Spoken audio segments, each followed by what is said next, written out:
we were not good at it either. Yeah, and I mean, like, Vanessa was studying to become a sex therapist at this time. It's not like, you dedicate your life to this career path and all of a sudden you're just perfect at it. She wasn't perfect. I wasn't perfect. We're still not perfect. But we try because we've seen the impact that it makes on our relationship. Mm-hmm.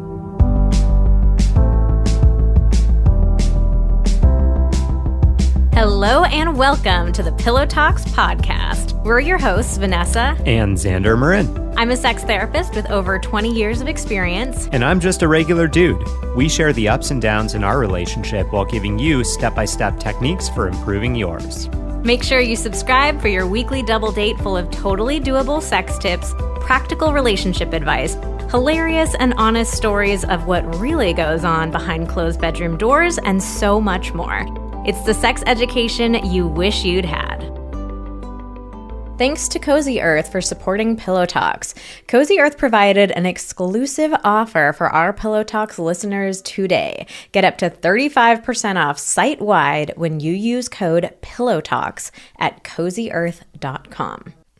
Thanks to Storyworth for sponsoring this episode. Give all of the dads in your life a meaningful gift you'll both cherish for years. Storyworth. And save $10 on your first purchase when you go to storyworth.com/pillow. We are back answering the most common question we get asked. Is this normal? Am I normal? Is it normal? Is my partner normal? Is my partner normal? Is the sex we have normal? Are my genitals normal? Is everything normal? So we originally did an Is This Normal episode. That was episode 91.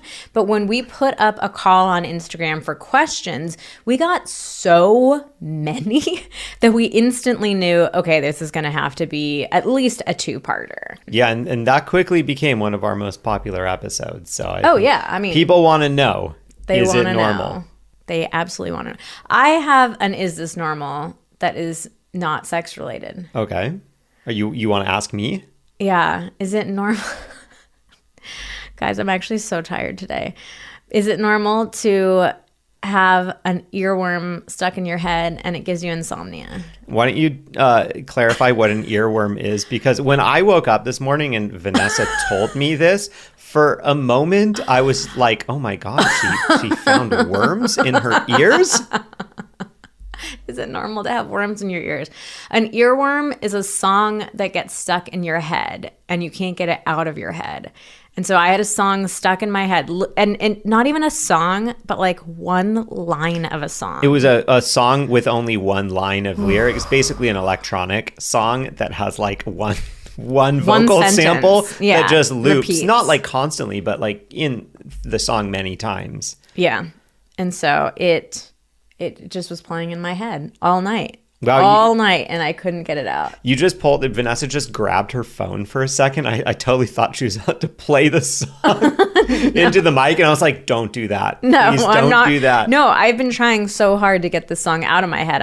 I'm not going to be playing this song for months. She won't, nor will she tell you what the song is. No, nope. That would be bad. Absolutely not. That would be bad. But, well, let me, from my experience, N count equals 1. Have you ever experienced this? I have never experienced. I mean, I've had an earworm for sure. I have never struggled to sleep on account of me just singing the song. I know, it sounds so lame. So I know the answer to this. I was Googling. I was up late at night in the dark on incognito mode, Googling. Wait, were you in incognito mode? No, I wasn't. Oh. But that's what I always talk about when I talk about Googling sex questions. But no, I was Googling like earworm, not able to sleep because of earworm. And it is very normal and common. I learned that there was a medical case of a man who had an earworm in his head for 3 years. A medical case? Yeah, like it's like written up in a medical or like psychiatric? Yeah, I mean it's like written up in a medical journal because he finally went to, I mean, I would have gotten treatment after like a week. I'd be going nuts. 3 years with the same song stuck in your head? My God. Yeah, I mean, but like what are they going to do to treat you? I mean, it was a whole thing. But Also, you might find this entertaining. The best antidote for an earworm, apparently, is to sing, like, it's called a Cure song. Not the band, The Cure. So all this research was done in the UK. So the Cure songs were like British, like the British anthem, and I was like, I don't know what that is. I mean, you could have sung like the American. No, they did like research on this, and then another one was Karma Chameleon by Culture Club. But I was like, I don't know any of the song other than like Karma Chameleon. The only American but doesn't song. that just replace the earworm with another one? Yeah, but the only American song was Happy Birthday. So, I'm not sure if it's an American song. Whatever. It's just the only a song. I, as an American, It knew. is a song in English, but it is a song that is sung in most local languages around the world. I just want people to understand, if I sound just bananas in this episode, it's because I was up all night singing happy birthday to myself. I'm so tired. This is really going to go off the rails. Either it's going to go off the rails or you're just going to have to carry the whole episode. We'll have to find out. We'll see. I mean, the only time I have real like earworm issues, I wouldn't even call it an issue, is when I surf. I tend to like latch on to like a line or two from a song and just kind of sing it over and over to myself, but really it only happens when I'm surfing. Come a chameleon. All right, let's go. All right. Well, before we go, we got to get into our review of the week, which we do every single week. I just opened the toggle. You're going to love this one. Oh, yeah. boy. All right. Well, this is rude. This is so rude. Why? Just open the toggle. It's open. I'm ready to read it. I'm just waiting for you to stop laughing. Okay, go. I came for the sex advice, stayed for Xander. Wow. Love it. Knife to the heart. Hashtag achievement unlocked. Hashtag life goals. Of course, this would be like the one time that I'm not feeling great recording an episode. All right, so look. What am I, chopped liver? So, all right, let's take this as a challenge. People, if you have not left a podcast review, wow, leave a review and be as complimentary to Vanessa as possible. Tell her pro tip, tell her that she's killing it on the podcast. Use killing it at blank as much as possible. Just a direct, like, kind of like speaking straight to Vanessa. That gets her going more than anything else. She'll be so happy. All right, so let's read the review. Let's read about how great I am now. I've been listening to this podcast for a year now. At first, I came for the sex advice. Now I feel like they're friends who can help with all aspects of my life. They are by far my favorite podcast of all of them. Wow. Okay. All right. This is making me feel a little better. I wish I could know these people, especially Xander. His goofiness makes me feel comfortable with my own. Hashtag normalize goofs. Thank you. I see. This was written by, it appears to be there's a male name in the username. So thanks, bro. Maybe they connected with you a little bit more. Oh, okay. All right. Just whatever makes you feel better, babe. No, I love, everybody's going to connect more with one of us or the other. That's just human nature, but that's okay.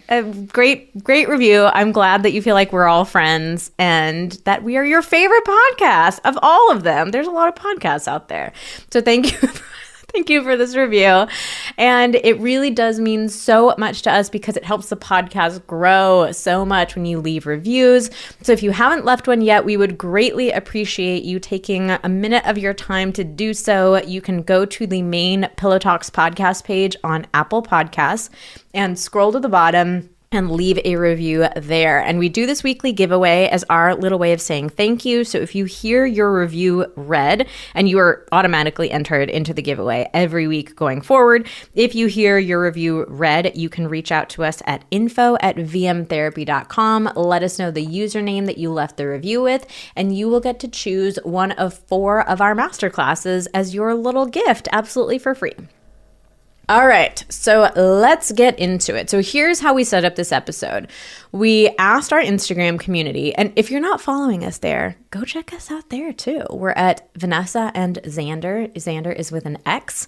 It's also not pronounced Xander, which a few rare people seem to think it is. Xander. It's just Xander.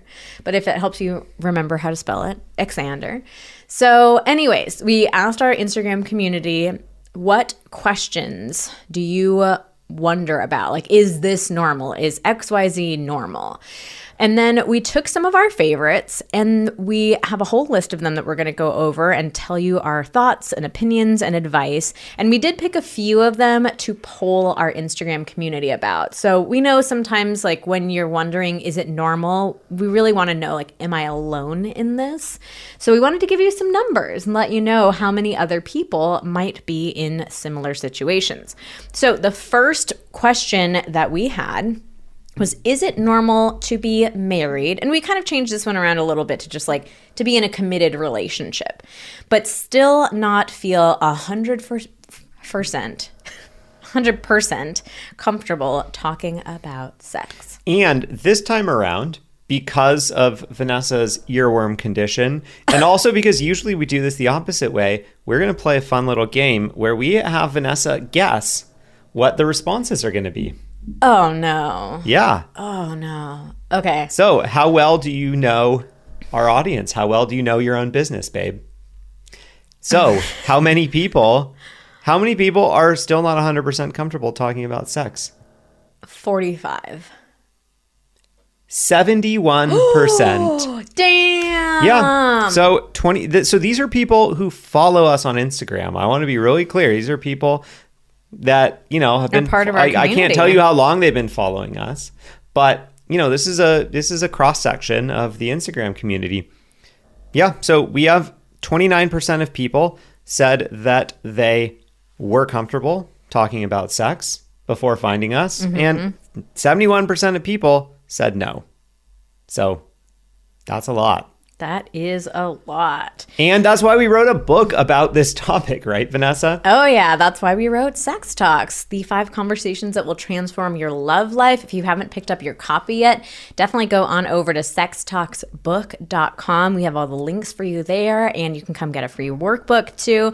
But look, it's very, very normal to not feel comfortable about sex. And it doesn't matter if you're in the early stages of dating or you've been married or together for decades. Like, we just aren't taught how to talk about sex. And so many of us feel uncomfortable, embarrassed, and ashamed. So if you are one of those people, please don't feel ashamed for being ashamed to talk about sex. It's very normal. It's very common. This is why we do the work that we do.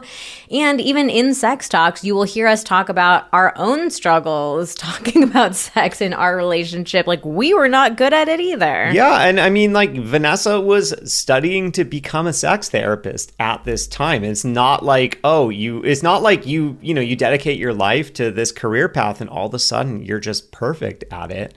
She wasn't perfect. I wasn't perfect. We're still not perfect, but we try because we've seen the impact that it makes on our relationship.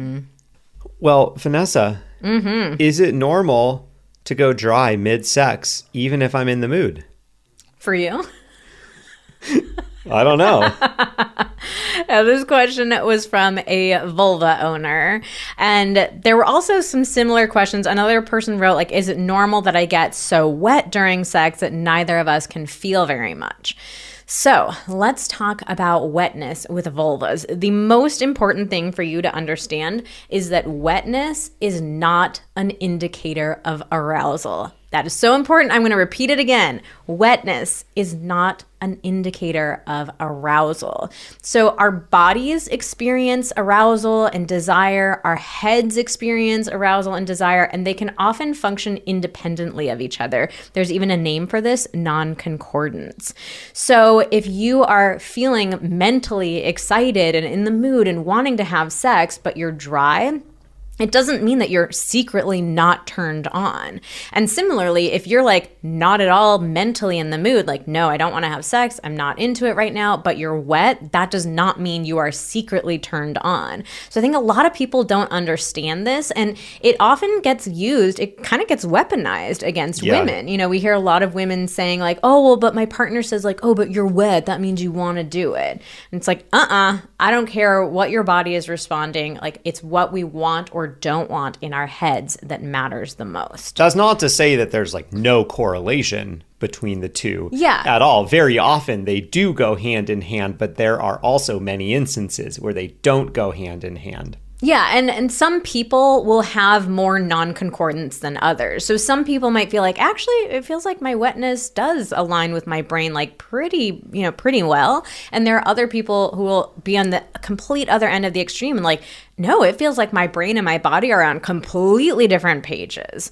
So it's just really important to know, though, at the end of the day, that there is not perfect alignment between our wetness and our desire. And it's most important to us to pay attention to what your head is wanting or not wanting. So yeah, when it comes to like going dry mid-sex or getting so wet during sex, I think this just comes down to like bodies doing body things. Like all of our bodies react differently. They all behave differently.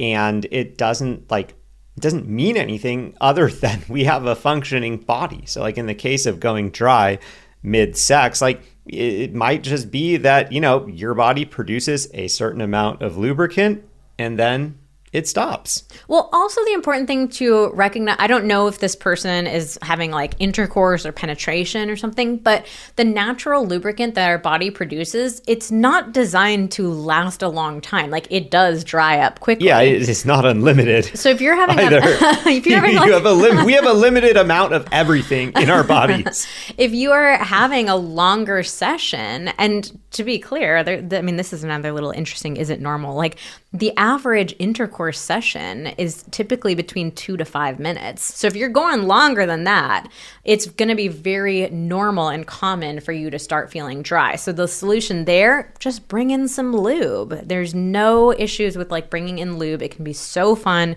We recommend lube for any couple. Yeah, I mean, I think the other thing that I want to point out is like if you have ever used lube before, and especially if you've used water-based lube, it doesn't last for very long, right? Like it dries up. So why would the natural lubricant that your body creates be any different? It is water-based too. Like we humans are water-based. We are water-based creatures. Like you are not secreting silicone-based lube, but even silicone-based lube, even silicone-based lube does dry up after some amount of time. It's not like an unlimited thing. Otherwise, you'd use lube once and you'd be like, well, I'm just perma-lubed now. Perma-lubed, wow. But no, it is totally normal and natural that any type of lubricant dries up, especially water-based lubricant. So yeah, I think people just still get in their heads so much like, oh, it just should be natural. But like we always say, like nothing with sex just is natural. But then this is an interesting, like, let's look at the other end of the spectrum. This other question that said, like, is it normal that I get so wet during sex that neither of us can feel much? Like, this is an issue as well. So if you are experiencing this, again, it's not related to your mental desire 100%. It's just your body doing body things, Sandra's favorite saying. But the solution here is just to, if you're doing penetration, like have your partner pull out, wipe off a little bit. Like you can have a nice, gentle washcloth with you. Just pull out, wipe off a little bit, and then go back to it. And you might need to repeat that a few times if your body really is producing a lot of natural lubricant. But again, it doesn't need to be that big of a deal. Just take a quick second to take care of it and then get back to the fun. All right, moving on. Is it normal that we use sex to get over fights? The phrasing of this question is very interesting. So let's talk about makeup sex. I mean, I do think there is, for some people, not for all people, but for some people, there is this undeniable reality that makeup sex can feel pretty intense. It's like or emotions, exciting. Yeah, emotions are already heightened. just things feel intense, and like that intensity can go into the sex. So I do want to be realistic. Like for some people, makeup sex can feel very exciting. But the way the question is worded here is we use sex to get over fights. Yeah, the use verb I don't love. Yeah, so to me, this makes me curious about this couple's coping mechanisms. Like, do they have the tools to process arguments in a healthy, communicative way? Or are they just turning to sex because that feels like the easier thing? Yeah, what I wonder about this, I wonder if this is a couple perhaps where both members are have sex to feel connected. I wonder if, because we say there's two types of people in the world. There are people that, and of course there are gray areas too, but in general, many people want to need to feel emotional connection before they are open to having physical intimacy.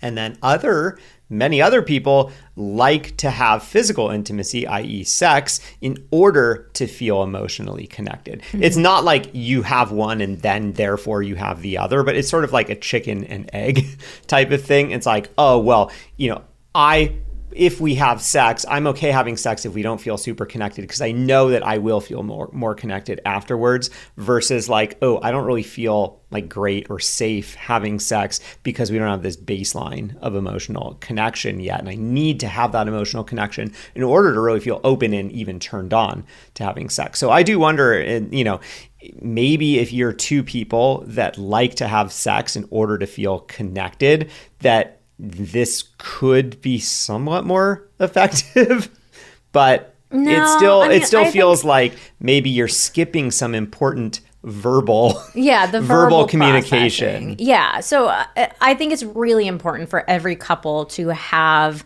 the tools to process and repair arguments. Like, arguments are just a normal, healthy part of relationships. Like, you're going to have conflict. And so we all need to learn ways to resolve it. And we do have some podcast episodes that you can listen back to about helping you fight fair, learn better communication tips, all that kind of stuff. But we need to have other tools. So it's okay to have makeup sex like every once in a while, but it shouldn't be your main coping strategy. Yeah, I mean, the other question that I would ask anyone that is in this situation is like, what happens after the sex about that argument or that fight that you were in? Like, do you ever process it, or do you ever kind of verbally get over it? Or is it like there are things that are like, there's no resolution, and then it feels like the sex is the only resolution? It's like, like, how do you end up coming away from that feeling? Like, I can understand how in that moment it might be like,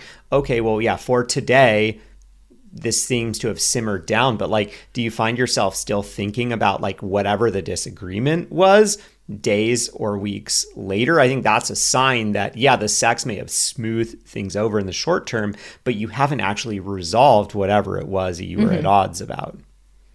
All right, Vanessa, another one. Is it normal that my vagina, and not mine, is it normal that one's vagina hurts or burns after sex? All right, this is a rare question where we are going to say, no, it's not normal to experience any sort of pain or discomfort during or after sex. Unfortunately, sexual pain is just so common. 1 in every 3 women experienced sexual pain during the last time she had sex, which is just an absolutely mind-boggling statistic. So we do have a whole episode on this. It's episode 72, The Lowdown on Painful Sex. So if you're experiencing any sort of discomfort after sex, make sure to go check out that episode. All right. I was going to quiz Vanessa on all these poll results, but I've taken pity on her, and we will just Wow, rude. I will read the poll results. I'm going to say this one is extremely normal. Only a quarter of people, or 26% of people, said that they have never resented their husband after having a baby. Now, the rest of people, this breaks down to 20% of people said yes, a lot of resentment, and 55% of people said yes from time to time. That's a lot of resentment. That's a lot of resentment. And I mean, hey, it is normal to occasionally resent your partner for something. I think the important thing is what we do with that feeling of resentment. And I think in this case, there are a lot of potential causes for resentment. And honestly, if I'm being brutally honest, like I actually worry about how much resentment I would feel if we were to get pregnant and have a baby. Like I just feel like my entire pregnancy, I would be resentful at you because I'm the one who had to carry the baby. Like you couldn't. So any little, oh, I have morning sickness, my back hurts, I can't eat the foods that I want to, like I am tired. I would just like, honestly, I'm being brutally honest here. I feel like every little symptom I would have, it would just feel so easy to be, at the very least, annoyed with you. Like resentment is a strong word, but I feel like if I was really struggling, it'd be so easy for that annoyance or that frustration to turn into resentment. And then all the challenges of actually giving birth, like the pain and the way that it affects your body and having to heal from all of that. And also the very like real reality that a baby is much more dependent on the birthing partner, for survival. Like we'd be breastfeeding and having that skin to skin time and just, all the things. Like I just feel like I would be one big ball of resentment. I can see that. I can absolutely see that. I mean, the way that you look at me after you have a period cramp, it's major annoyance. It's major annoyance. I'm not going to say that it's resentment because I don't believe that it is. No, a period cramp is different because it's like that's just my body. But I know, but what I'm saying is that like given the level of annoyance you have about that, I'm like if during childbirth or during pregnancy. Mm-hmm. Yeah, I think it would be a bit more. It would be a bit more than that. Yeah, I mean, I think even with the most, and I know you would be a very thoughtful and kind partner, but even in those situations, it's like there are so many things that only the mother can do, and so many ways that the load and the responsibility can feel imbalanced that it's just so easy for that to tip into feelings of resentment. So obviously one of our big things is communication, just constant communication. Like you have to be able to check in about this stuff. And when you're able to communicate about resentment, you can catch things so much sooner and really like nip them in the bud. Like, okay, I just have to share this. I want, or this is what I need, or I want you to step up more in this way, or whatever it is. Like that's such a great way to be able to catch that resentment before it really starts to snowball into something big and ugly. And I also just want to normalize, like, I can't imagine going through pregnancy, childbirth, and all of your child raising years and never feeling resentment. Like, I honestly don't really believe the people who said no. Like, yeah. You gotta, fair. I'm sure you felt like at least, I've felt resentful of you just in our relationship, like without even the complication of a kid. Like Yep. Resentment's a normal emotion, but just like you were saying earlier, it's what we do with it. And can we catch it in those early stages and address it rather than letting it snowball into this massive, huge problem? So we also want to say a lot of times the resentment can come up around childcare because there's all this mental load stuff that has never been present in your relationship before. Or maybe only present in like a much smaller way. Yeah, there's mental load in every relationship. So if that's a piece of the puzzle for you, you can definitely check out episodes 4 and 95. Those are both about mental load. And if you want a really thorough guide to navigating all of the challenges that pregnancy, childbirth, and kids can have on your relationship and your sex life, we will link a course for you in the show notes. It's all about how parents can reconnect, rediscover intimacy after kids, and it's a really, really practical and great course. Before we go any further, let's tell you a little bit more about Cozy Earth, because as much as we love having them as a podcast sponsor, they've actually created a pretty serious problem for us. They have. We have a conundrum on our hands. Can you tell us what the conundrum is? So here's the deal. Vanessa and I love to travel. We travel a lot. We like to stay in nice hotels. And Cozy Earth is starting to cause a problem because when we go to fancy hotels, we often get into bed and we're like, shoot, these sheets are not as good as our sheets at home. Like, why am I staying in this super fancy, expensive hotel when I could just go sleep in my own bed at home and be a million times more comfortable? And like, I think twice now. I'm like waiting to get home when we are on vacation. They've ruined us. To get into my own bed. That is how good we are talking here.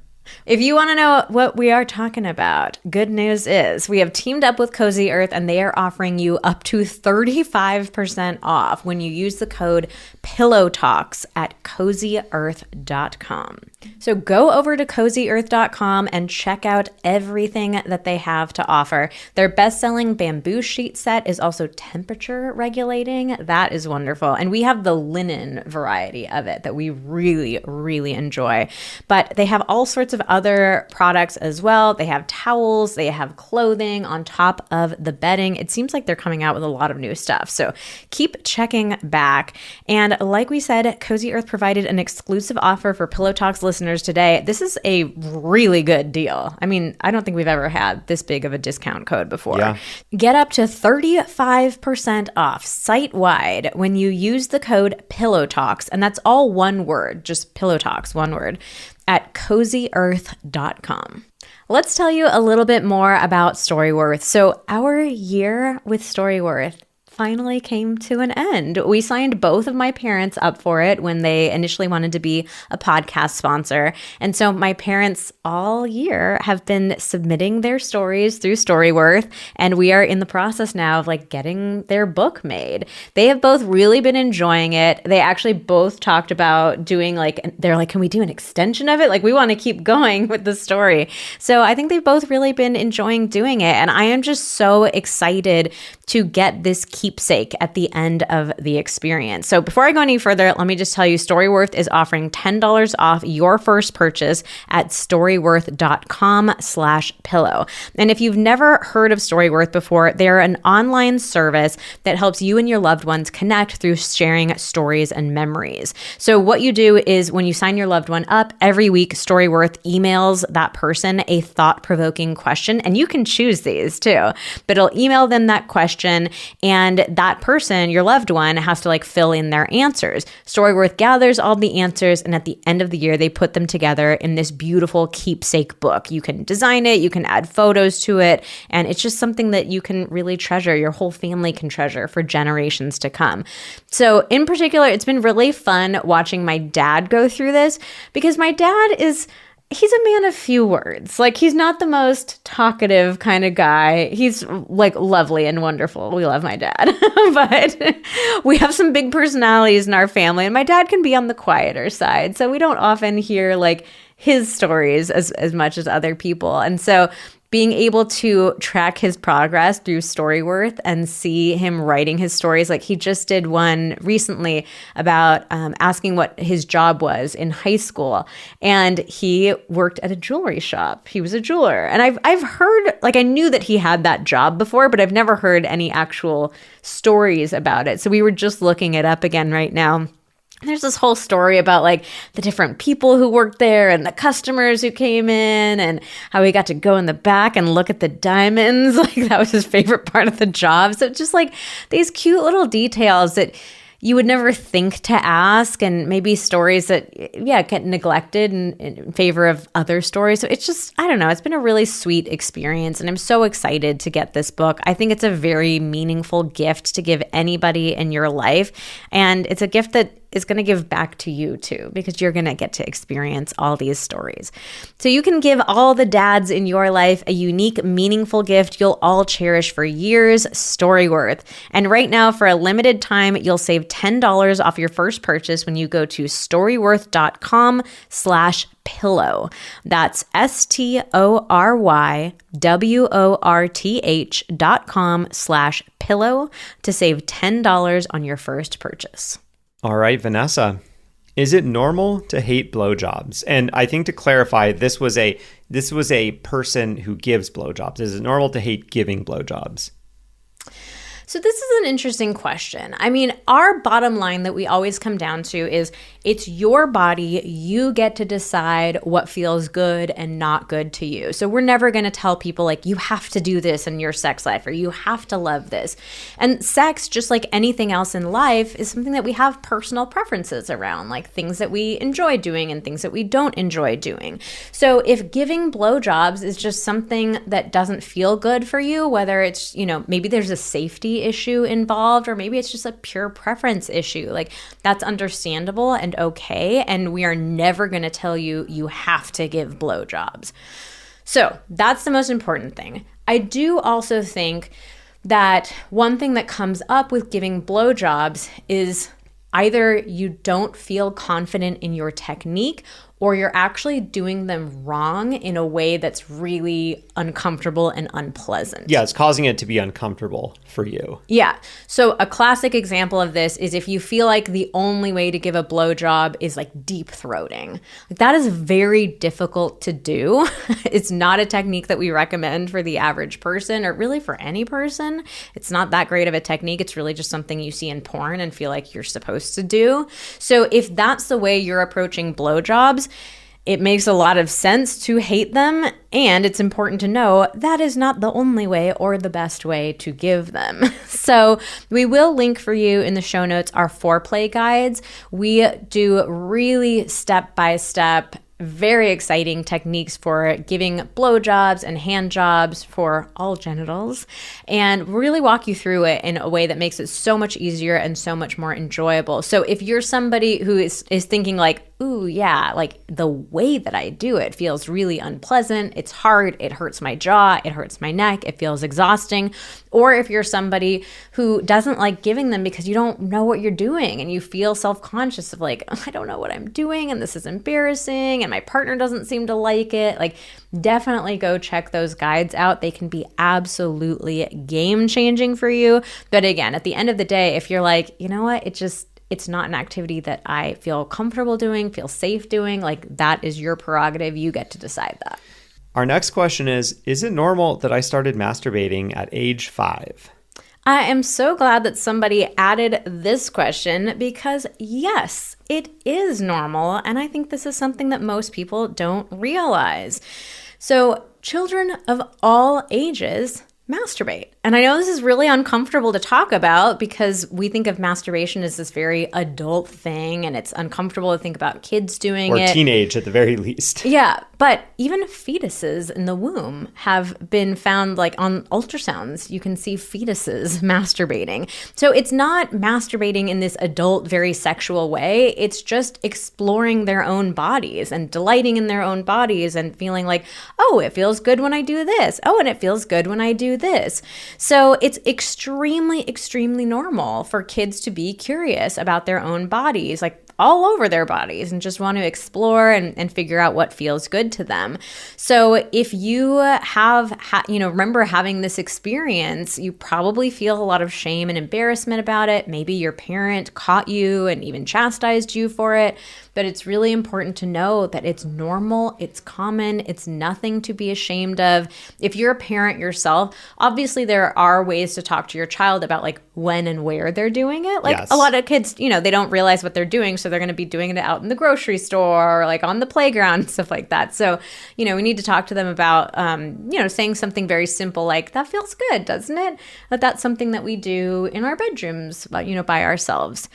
So that's just, quick little script that you can use if you find your child doing it. But again, the bottom line is this is normal. It's nothing to be embarrassed of. So stop feeling ashamed of it. All right. Now, is it normal to hate the feeling of cum dripping out of me after we finish?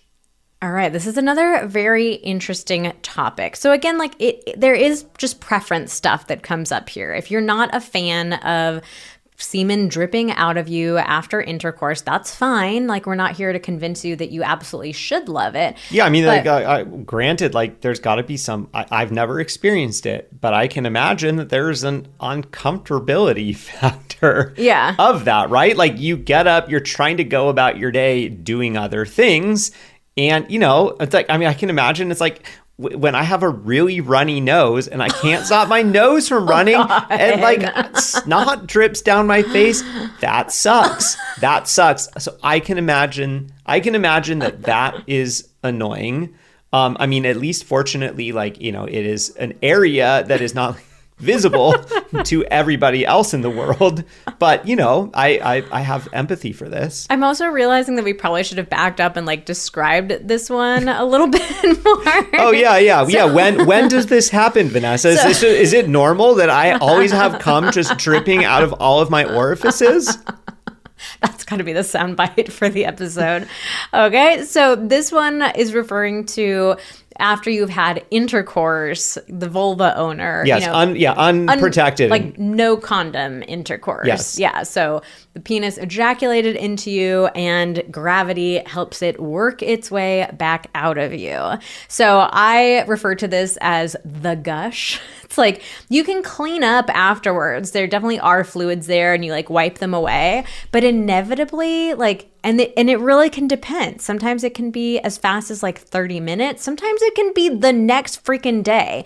But you get the gush of, you know, you feel that cum just come sliding right out of you. It can be unpleasant for sure. It can catch you by surprise. It can be a little bit messy. And it's also just a totally normal and natural part of having intercourse without a condom. Like, it goes up in there, it's got to make its way out of there. So it is important to me to normalize that there is a quote unquote mess that goes along with intercourse, because I think sometimes we get a little bit too in our heads about wanting sex to be this very like clean, hygienic sterile. act. Yeah, sterile is like the perfect word for it. And like sex is messy and there are body fluids involved and odors and, you know, flavors, all kinds of stuff. And like that's normal and okay. Yeah, I mean, unfortunately, all the sex scenes we see portrayed on TV and in the movies, it's like the dude just rolls over, they jump out of bed, there's no kind of cleanup. So of course we get this idea in our head that like, oh, it's as if nothing ever happened. But unfortunately, there's a lot of issues with the way that we see sex portrayed, you know, in the media. So yeah. So if this is, I would just get curious. Like if this feels like it might be about shame or embarrassment coming up for you, then it's important just to normalize. Like this is just a part of sex. Yeah. I mean, I do wonder, is there a reframe available to you of like, this is a reminder of the like fun or the hot sex that we had, you know, an hour ago or a day ago or whatever it is. And, or if maybe the sex wasn't so fun for you, but maybe it was for your partner, maybe it's an opportunity to start looking at, yeah, well, of course I'm feeling annoyed about this because it's a reminder that it wasn't very good for me. So maybe, you know, maybe it would be better to first focus on, let's try to figure out how to get that sex better for you so that then, you know, the next day, the next couple hours, whenever you do feel that gush, that it can maybe be like a fun, sexy reminder of what happened. And also just to cover the logistics of this, there is no way to prevent this other than having your partner ejaculate somewhere else. Like gravity is going to make that semen come out. Do not use panty liners because those are not good for your vulva, and do not use, I'm not going to shout out the brand name, but there's a product that you insert it into yourself to clean it out. That is not safe for you either. So don't use anything else. You just have to let it work its way out. Or if it bothers you that much, have them ejaculate somewhere else. All right, Xander, our next poll. Is it normal that my husband doesn't like to kiss? So we polled this as, do you like kissing? We wanted to see for people of all genders, what do they think about kissing? So what are the results? There are a range of results. Surprise, surprise. So 65% of people said that yes, they do like kissing. Okay. Though, you know, it's just stopping right there. That is an interesting result in that, like, we see, you know, kissing portrayed everywhere as like the really the only indicator of like, oh, there's more than a friendship in this relationship. Like that is, you know, the kiss kissing is very universal. You know, in a movie, kissing is the portrayal of, oh, this is now a romantic relationship, right? Like, oh, this is like going to become a sexual relationship, right? Like I can't think of any portrayal of love or a relationship that isn't signified with a kiss. So we see that and we think, oh, well, this is the way that love, this is how we represent love. This is how we represent a relationship. And knowing that, it is interesting to find that only 65% of people, less than 2/3 of people, actually like that act. That means that that there are 35% of people that are not like wildly into kissing. And so the way that breaks down is 23% of people said they're kind of neutral. Wow. 9% of people said it depends. And 4% of people said they don't like kissing. Very interesting. So, most of those people are in a sort of like neutral or depends type of situation. It is only 4% of people that are saying they straight up don't like kissing. That's still significant. 4% of people?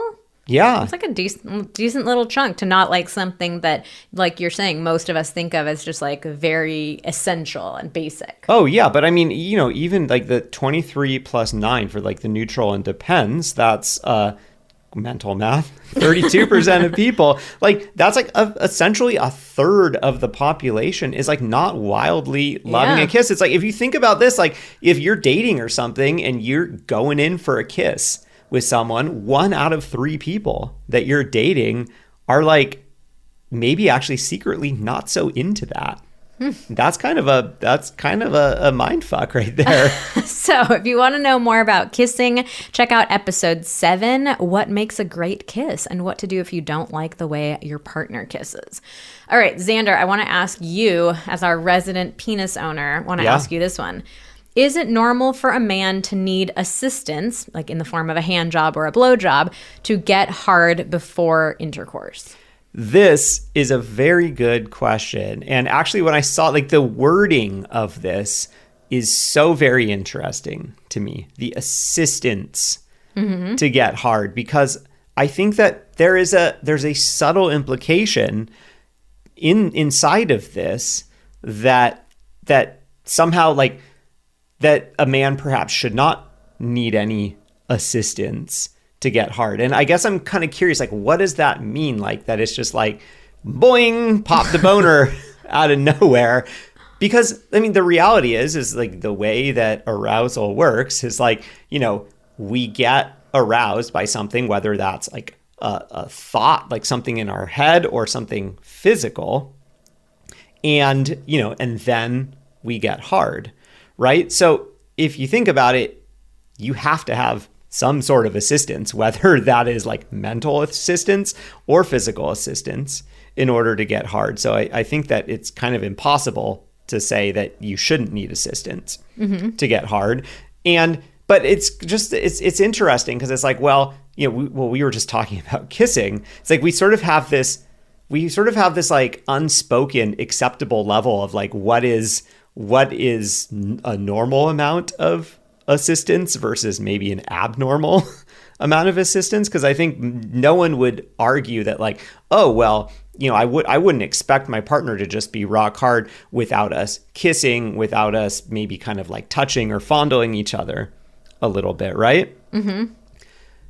So, but then it's like, okay, well then like, yeah, where do you draw the line? Like, oh, well, I shouldn't need to touch his penis, or I shouldn't need to put my mouth on his penis. I don't know. It's just kind of interesting to me. Well, to me, this just speaks to, I think, really unfair and unrealistic expectations that we have of men when it comes to sex. Like, so many women who have sex with men complain to us like, oh, he's always going too fast. Like, he doesn't ever do any foreplay. I want him to slow down and touch me and kiss me more. And yet we flip the situation around and it's like, oh, I don't want to have to give him any assistance. Yeah. And it's like he should just be, rock hard the immediate second that we want to have intercourse. And that's just not fair. And interestingly, that might actually feed into the dynamic of moving quickly, of like, oh, if I like, because I've definitely been in places like this before, both in my relationship with you and also in the past, where like, if I don't feel comfortable asking for additional assistance, because I also I've also judged myself of like, oh, I don't want to need anything extra. I don't want to have to ask for something that I deem to be extra. And so like I've gotten in my head about that before and felt like, oh, okay, well, like it's hard right now. I got to go. Because if I lose it, then I'm going to have to ask for something else, which I don't feel good asking about. And so, yeah, like if you have this dynamic in your relationship where there's sort of this vibe of like, oh, like I don't really want to have to help or do more than just kissing or whatever the normal things are for you, then yeah, of course, like your partner is going to pick up on that too. And so then it's like the moment they're hard, it's like, it's go time. Yeah, I mean, here's another way of thinking about it. Like, if you've ever had your partner initiate sex and you feel this like immediate pressure from them that you're supposed to be turned on and like so ready to go and so excited, and you're like, you feel on the spot or like, frustrated by that pressure, like that's the same kind of pressure that you're putting on your partner by thinking that he should just immediately be able to get hard with zero contact. Yeah, like stimulation. I mean, I think like I would love to change this question, like change the word assistance to stimulation. Like, is it normal for a man to need stimulation to get hard? Yes. Absolutely. Very, very normal. and it would be quite abnormal. Yeah. I mean, it would actually be, it's a medical problem if you are constantly hard for more than 4 hours, right? What is it? Priapism? Yes. Like you need to literally have your penis drained of blood. Oh, let's not go there. Oh, okay. Geez. Sorry, guys. But okay. We're never going to have men listen to this podcast again. let me just bring this back to myself for a second. I would say, well, for me personally, far more often than not, I'll use the words, even though I don't like them, that this person asked the question. No, just say stimulation. Okay. I need stimulation in order to get hard before sex. More often than not. I would say probably, for me, like 80 to 90% of the time, I need some amount of hand job or blow job to get hard. And sometimes it happens just from kissing, and that can be fun. And it's also really fun to get stimulation because stimulation feels good. I know. It's like it's not a bad thing. It feels good. It's enjoyable. It's necessary. Yeah, like let's all just be kind and generous partners to each other and not make somebody feel bad if they're not instantly ready to go the second that you are. And I mean, I think ultimately it comes down to getting comfortable with our own technique when it comes to giving stimulation to our partner, because I know when I feel good about, I know how to stimulate Vanessa, it is fun to stimulate her. And for her, she knows how to stimulate me, and it's fun for her to stimulate me, to see me get excited, just like it's fun for me to see her get excited. So let's not judge each other. It's fun to make a boner. Yeah. You're like, look what I did. Yeah. Look what I did. All right. I've got a new question for you. Is it normal to not have sex for a year after having a baby? Well, here's what people said. So 40% of people said that they started having sex as soon as they were medically cleared. That seems really high to me. Well, there were a lot of them. However, there were more. 43% of people said that it was somewhere between after being medically cleared, but within 6 months. Mm-hmm. Okay. So within 6 months. That's the most common, yeah. Yeah. So that's most common. So if you add those together, it's 83% of people, it was somewhere within 6 months. 14% of people said between 6 to 12 months. And 3% of people said more than 12 months.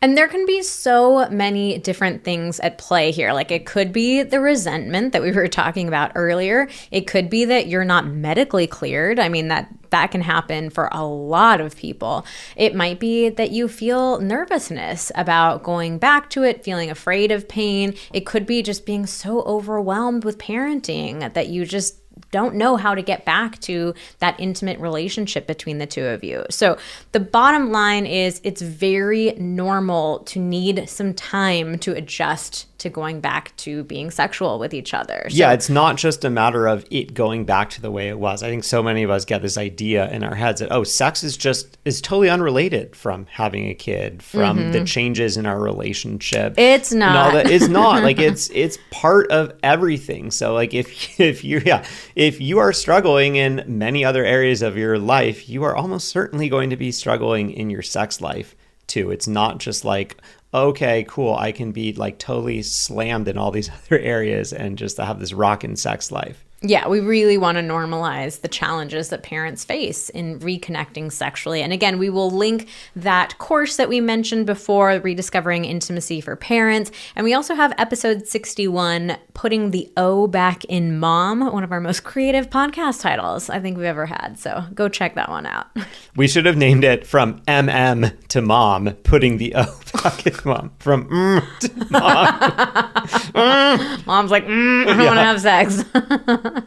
All right, Vanessa, is it normal to feel shame and disgust after orgasm?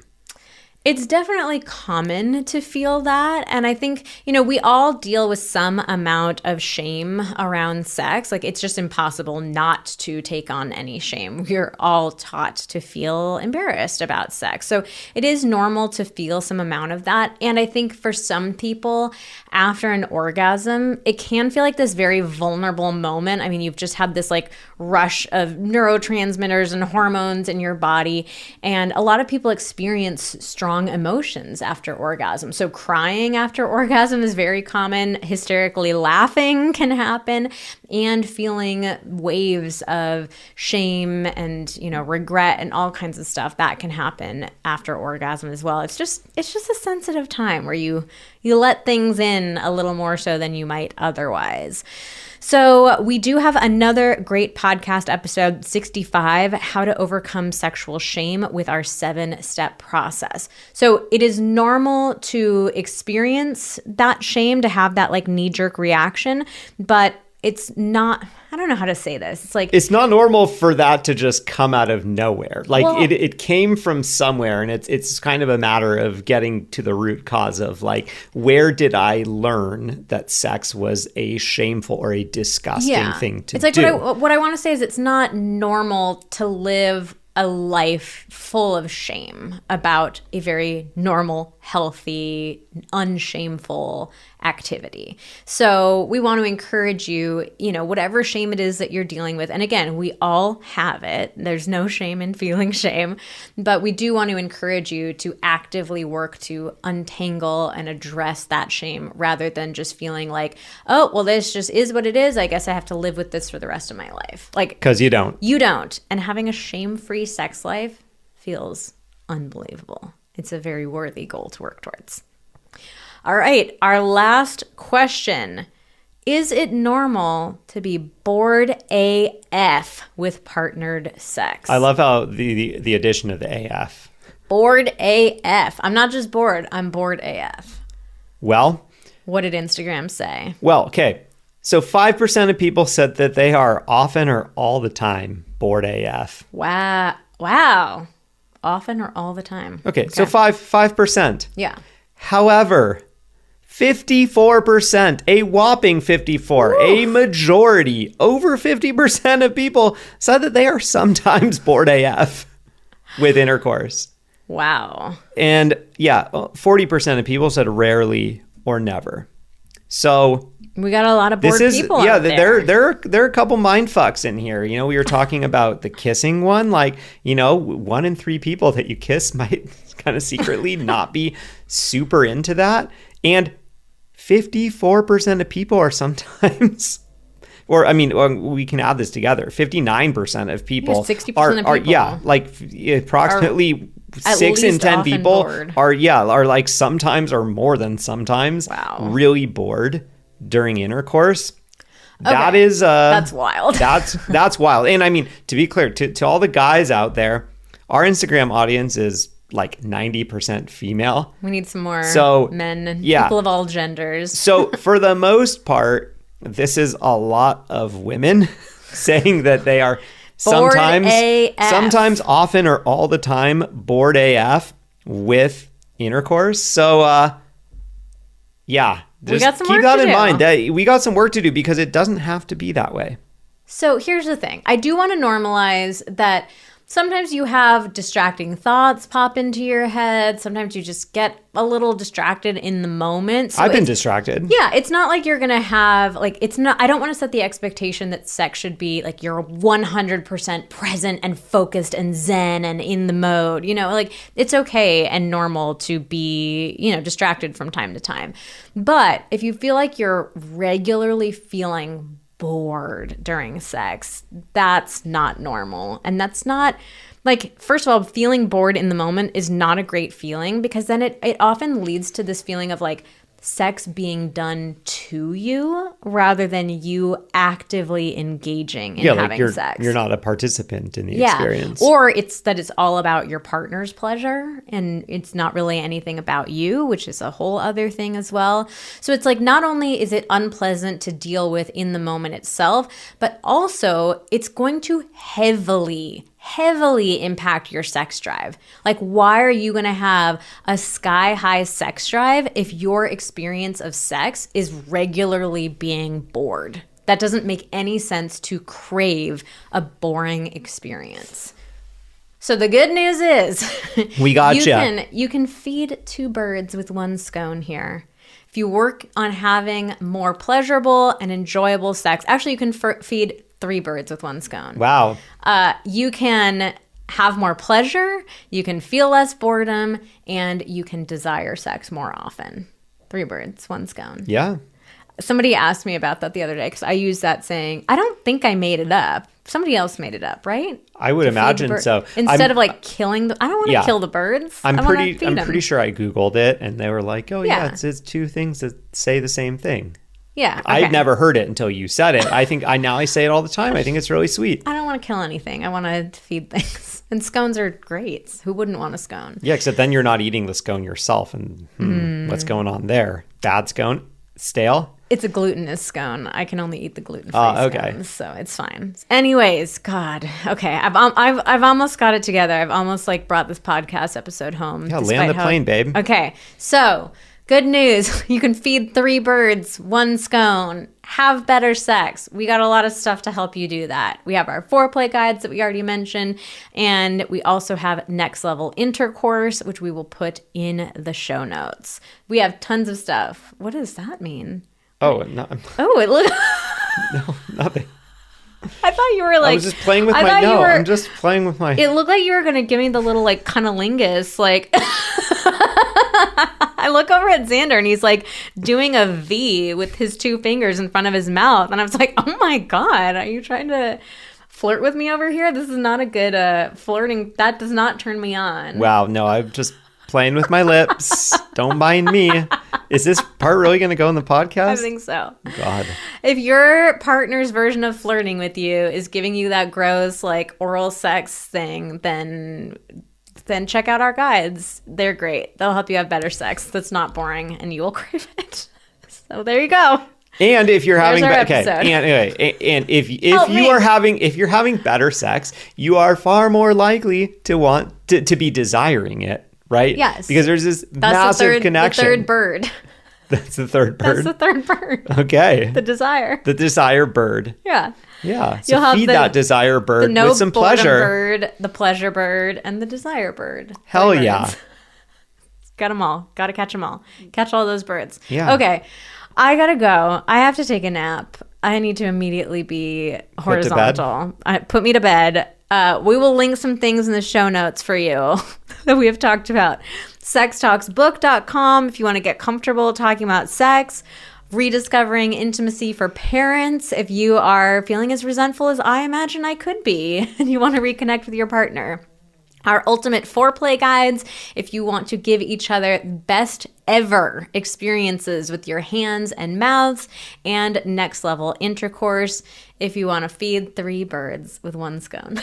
Yeah. Find all the amazing ways you can be having intercourse and all the ways that you can incorporate especially more female or vulva-centric pleasure into intercourse, because that is a huge thing that is missing from most people's conception. of how intercourse works. So we got to close that orgasm gap. yeah, we got to close that gap with better intercourse and also just, better foreplay, like manual and oral activities, because intercourse is not the be all end all. So that's why we have the ultimate foreplay guides. yeah, that's why we got it. All right. Well, that's all for today's episode of Pillow Talks. Thank you so much for listening. And thank you to my wonderful partner, Vanessa, here for making it through this episode. It's really, truly a pleasure doing this podcast with you. Wow. Thank you. And I appreciate you showing up even when you're tired. I came for the podcast. I stayed for Xander. Oh, that's great. Well, join us again next week when we talk about the Enneagram with our first ever podcast guest. This is going to be an amazing episode. It's going to be I'm first very time. Excited. It's going to be cool. You're kind of maybe going to see like not a couples counseling session, but like it's going to be a little bit of it's going to be session. Vanessa and I speaking to one of our favorite people about the Enneagram and how we can complement each other and be a better couple together. It's going to be a personal sneak peek into some of our relationship dynamics. We said that we wanted to have a fight to bring into this episode, so we have to get in like a bad fight in the next week. Oh man, can't wait for that. No, we'll see. We probably won't because we have this in mind. This is what always how we're like, oh, we got to like have something to talk about, and then everything is super good and smooth. Hopefully things will be smooth as long as you get some sleep. Or just keep me up for a week, and then I will definitely start a big fight with you. All right. Bye. Cool. Well, see you next week. I think this episode next week is going to be pretty awesome. Can't wait to share it with you. All right. Bye.